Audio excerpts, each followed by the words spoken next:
Olá pessoal, bem-vindos então ao nosso segundo bloco da nossa revisão aqui para o Enem, Ciências Humanas, e claro que eu vou trazer a abordagem da geografia. Sou o professor Luciano Teixeira, então fiquem comigo aqui nesta caminhada. Quando eu pego agora aqui trazendo para vocês, tentando aqui destrinchar um pouco dessa prova, eu vou trazer o aspecto das características e transformações das estruturas produtivas. E aí o que nós vamos ver dentro disso?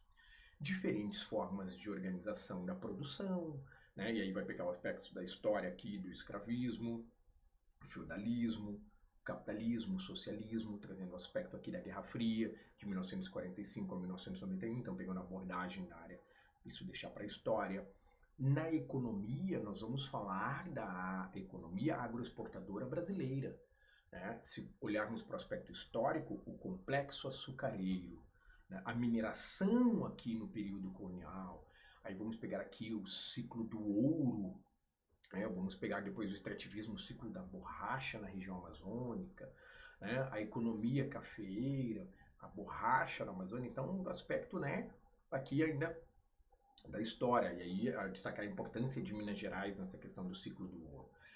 Ainda sobre a indústria, a Revolução Industrial, pegando o Getúlio Vargas, 1930, né, o sistema de fábrica na Europa, as transformações de processos de produção, tudo isso ainda com aspecto histórico, perfeito? Mas puxando para a geografia, o que nós vamos olhar? A formação do espaço urbano industrial. Então, qual o impacto da industrialização brasileira? Então, a partir de uma industrialização que nós observamos no Brasil, né, de 1930 para cá, nós vamos ter um rápido crescimento urbano. Como é que se verificou a urbanização brasileira? Acelerada, desorganizada, materializando no espaço uma péssima distribuição de renda, isto é, a segregação socioespacial, os movimentos migratórios de outras regiões, como do Nordeste em direção à região Sudeste, porque era onde a indústria estava concentrada. Com isso, uma segregação espontânea, essas populações, né, vulneráveis ocupando as áreas periféricas, né, as favelas, os chamados aglomerados subnormais. Então, analisar este impacto, né, que nós temos aqui, como é que esse espaço se organizou, né, onde em algumas cidades nós tivemos um rápido crescimento, né, populacional acima de uma infraestrutura existente, o que nós vamos chamar de macrocefalia. Então, todos esses processos, as transformações produtivas no século XX, o modelo de desenvolvimento industrial como o Fordismo, o Toyotismo, as novas técnicas, os impactos dessas técnicas, né, na sociedade.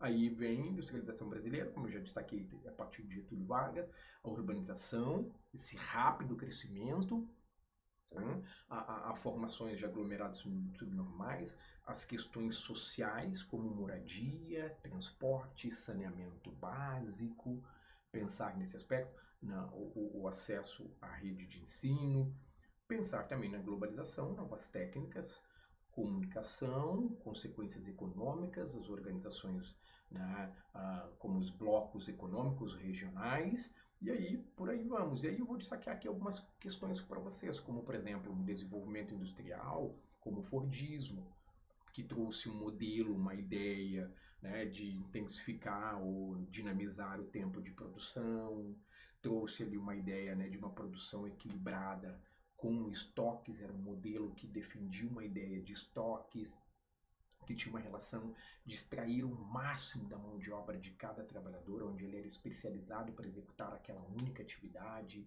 né? Tinha ali um trabalho repetitivo, isso dentro de uma fábrica. Vamos lembrar do filme Tempos Modernos do Chaplin.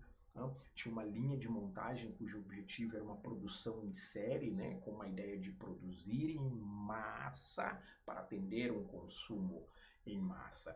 E o controle de qualidade era feito só no final desse processo, né? E era chamada, então, também a produção empurrada.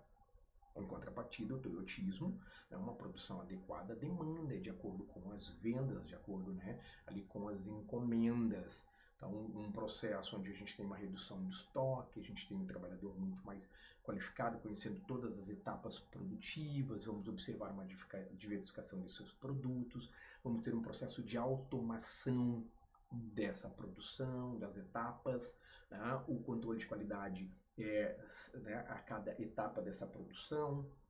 Mais do que isso, defendendo a ideia da reposição das peças de acordo com a necessidade. Por isso, o chamado just in time. A peça certa, no lugar certo, na hora certa, né? Ou no tempo certo. Então, a reposição de acordo com a necessidade. Então, é importante estabelecer uma comparação entre esses dois modelos e os impactos desses modelos na nossa sociedade. Então, isso é bem importante.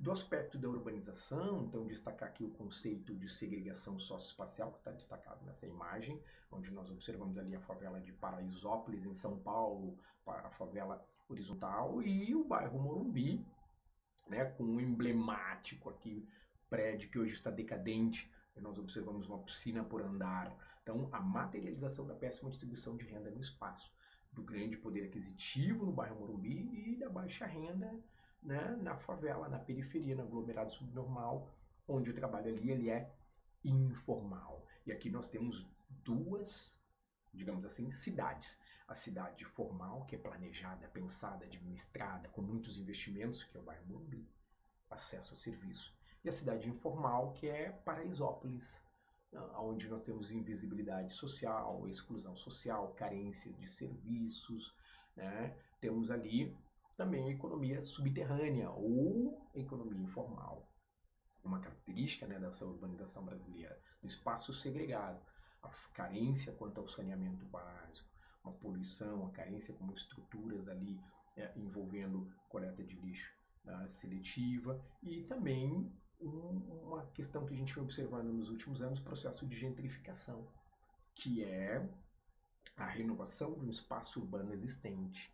Então, mais do que isso, é a valorização daquele solo, a expulsão do extrato social mais pobre e a retomada do extrato social mais rico. É isso que a gente começa a observar. E aí, o conceito, né, de aporofobia, né, no qual a gente tem ali o padre Júlio Lancelotti em São Paulo como alguém que está encabeçando essa luta contra esse processo de aporofobia, que é essa hostilidade, né, que é essa aversão à pobreza, que é a chamada arquitetura da hostilidade. Um aspecto importante. E aí, quando se fala de espaço urbano, se fala, né, do direito à moradia digna para o povo. E lembrar que o Movimento dos Trabalhadores Sem Tetos foi fundado em 1997 como uma versão urbana do Movimento dos Sem Terras, né?